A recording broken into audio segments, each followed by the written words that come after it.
One thing I don't like about communities and collectives is the power dynamics of control. I got involved with some people. I was co-hosting a podcast called Black Hoodie Alchemy for, I don't know, almost a year. Did probably like 20 episodes co-hosting the show consecutively too. Um, and sometimes when you're so desperate and don't see your potential, you have to turn to others for approval. And, you're like gatekeeper type of people. Gotta welcome you into these worlds. Well, then if you don't abide by the rules and play along, and you stand up for yourself and you go your own way because you catch on to the games some of these people like to play. Well, again, you're going to piss off the right and wrong people. Don't let anybody bully you into being yourself and following your heart. When you're tuned into yourself enough, and you work with people in in a way that's, you get to know people. Speaking about the things we would talk about, you develop a certain rapport and dynamic with each other. And again, when you're very tuned in with yourself, you will start to feel shifts with people you're close with. But I walked away from that situation because I think I have a lot of reasons to suspect some of these people were into some darker things. That, hey, I'm open to learning about all this stuff, but when it comes to using it, that's not for me. And I experienced with some of these people, like anyone who knows magic knows, if you do like money rituals and stuff, be careful how you go about it, and be careful what you wish for, because one of the people I knew came into like $100,000, but that was after someone in his family died and left it to him. And then when I started to feel something wasn't right, and I tried speaking to this person privately, I knew I couldn't trust him though. Tried gaslighting me. Yeah, well then, just 2-3 days later, his daughter came down with she got diagnosed with some crazy neurological thing. And when people start getting hurt and kids start getting involved in this stuff, that's disgusting. And I draw the line. I have morals. I have principles I stand by. I don't interfere with other people's experience here. I would never send any negative ill intention towards another. And this especially, all of this weird stuff came at a time where the host of Black Hoodie Alchemy and I had done like 4 or 5 episodes, a stretch of episodes, kind of recounting and documenting and unraveling the history of like voodoo, although just, so he definitely had been studying this stuff consistently for weeks and weeks and weeks. And he was the type of person, like, yeah, anyone can do research, but he would always provide a pretty good groundwork for us to work off of. But I very seldom took notes, and kind of just, I do best when I am free form. Okay, if I have a piece of paper to keep looking at, it pulls me out of the moment. So I seldom did research in this traditional way that people who consider themselves researchers would. But I'm always learning stuff, okay? I'm always listening. I'm always trying to expand somehow. But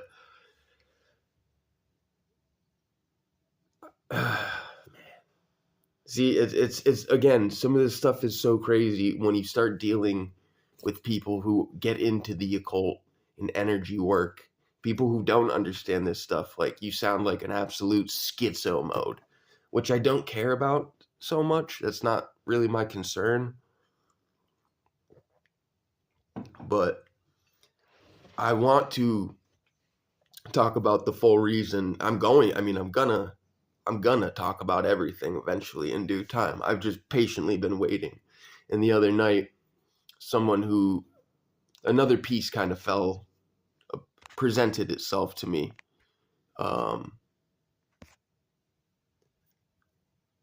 Someone that was very close to the host of Black Hoodie Alchemy, which was the whole way I stumbled into that world, was through Joe Roop on Lighting the Void.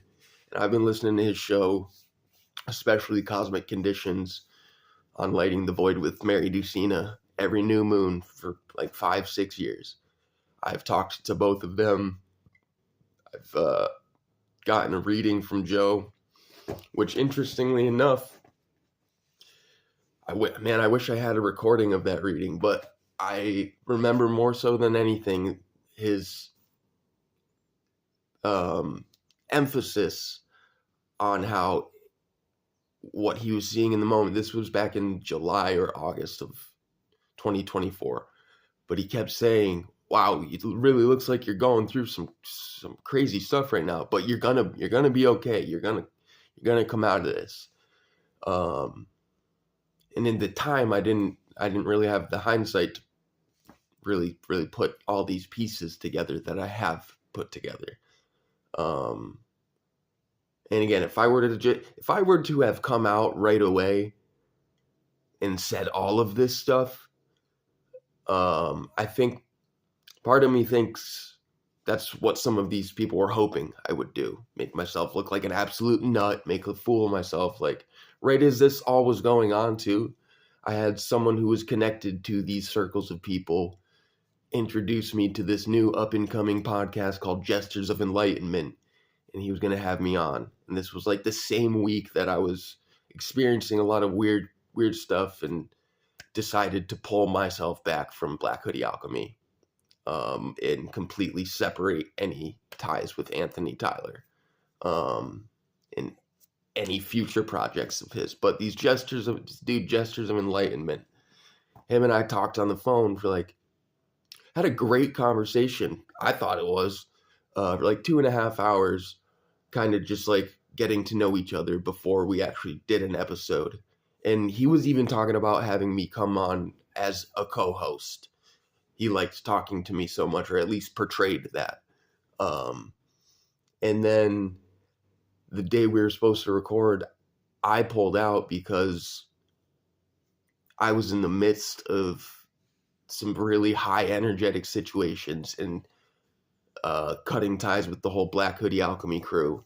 I realized I never made the point about Joe Roop and Lighting the Void and Mary Ducina. I'll get back to that. But I pulled back on recording the podcast with Gestures of Enlightenment because I didn't want to say things that out of anger and frustration and hurt about the situation and have that be out there publicly. I didn't, because I was in a very wound up state, you could say.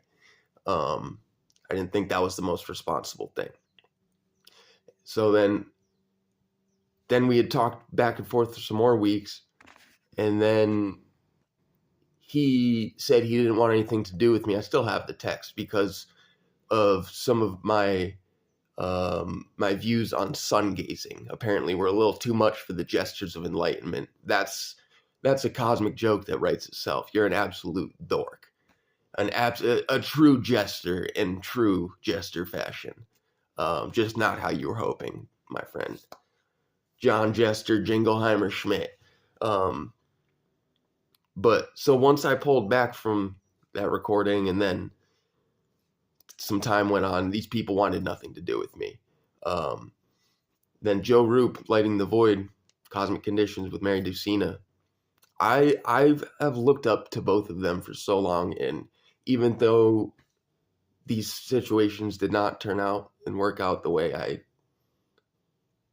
had once thought they were going to, everything happened exactly how it was meant to.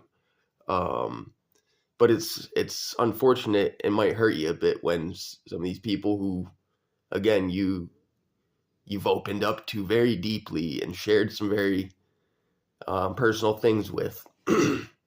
Be careful who you send your astrology information to, especially if they're very well versed in esoteric scholarship of sorts. You never know who these people are truly. And so the other night I was watching Cosmic Conditions. They missed the new moon and made no post about it. And then I was like genuinely like kind of worried. I'm like, where are they at? They're consistent as hell. But so then I'm noticing that I'm watching live. I'm interacting in the chat.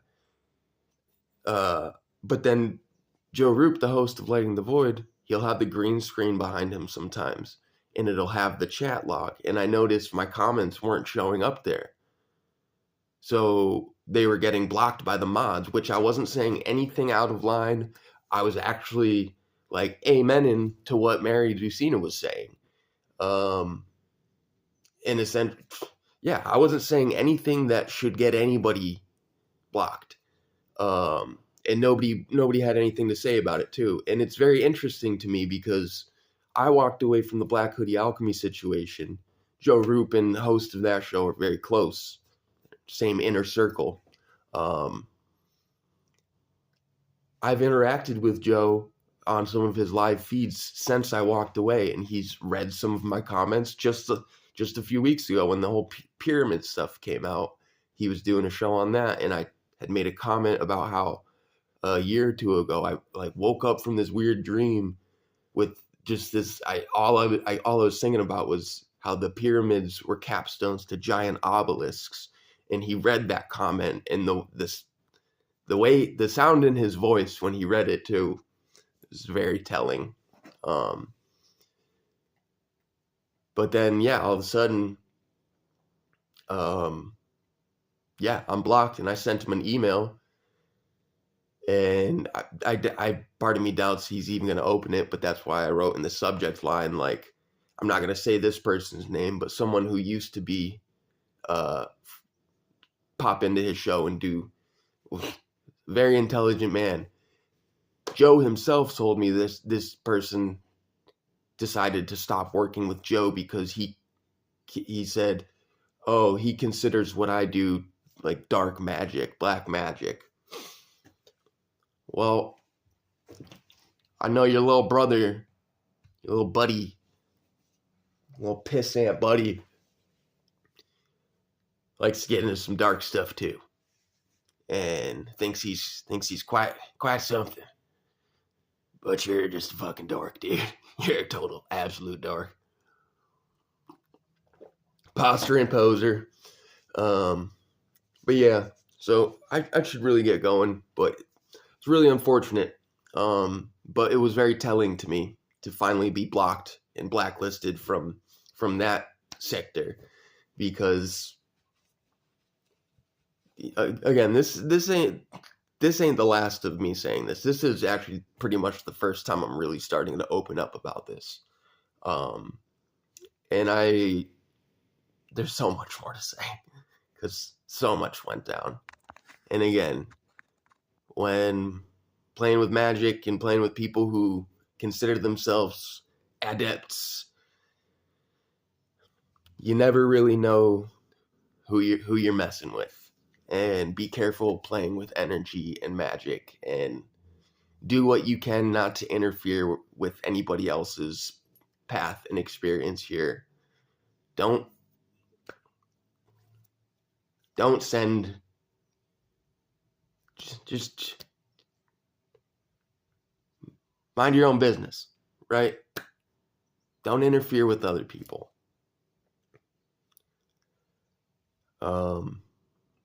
But also, it's a little unfortunate because being blacklisted and blackballed by these people, well, they're very connected to many other groups of people in the podcasting world and realm.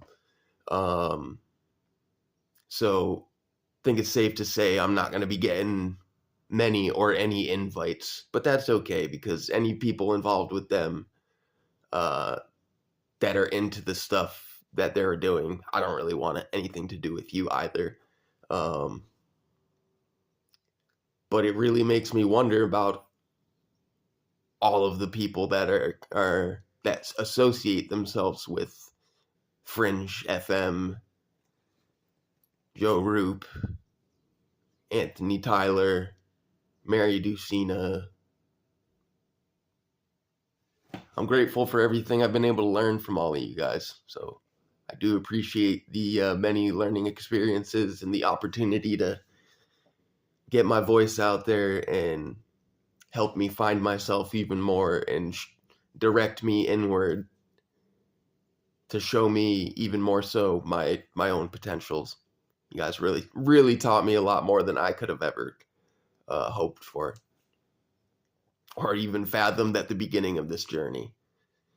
But last, I'll close this out with the whole way Anthony and I even became familiar with one another is he was years ago. I saw him on an episode of Lighting the Void with Joe Roop, and it was really strange. Like, he was promoting his first book, Dive Manual, which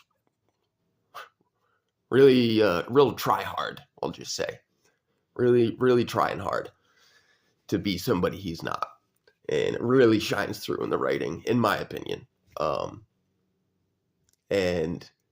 I bought his book, and when I got his book, I had this weird my internal dialogue can be pretty complex sometimes, but I had this, my inner voice said, essentially, you and him are going to be friends someday. Thought that was strange. I'm like, I don't even know this dude. And some time went by, he started the Black Hoodie Alchemy podcast. I was a pretty regular listener, and I had totally forgotten about that you're going to be friends thing. Then one day he set up this option for listeners to call in and leave a voicemail. And I did, and just expressing gratitude and, thanking him for doing what he's doing, and I'm vibing with what he's doing. And he played my voicemail on the show. And then we ended up exchanging some emails, and then he gave me his phone number. And then maybe a year went by, and he had me on first episode 67, Addiction, Trauma, and Spirituality. Great talk. I'm really grateful for the opportunity. And then, he had me come on as a co-host for episodes like 80 something to 104 or something. But I really do got to get going. This is to be continued. But the whole point of me saying that intuition that told me him and I were going to be friends is the exact same feeling and intuition and internal dialogue that told me I needed to get away from these people. I didn't understand why at first, but I listened to that same voice that had manifested this friendship, this working relationship, so to speak. So you're damn right I'm going to listen to it if it's telling me to walk away, even if I don't understand why. But then it became very clear to me why. And hey, you will know them by their fruits. Have a great day.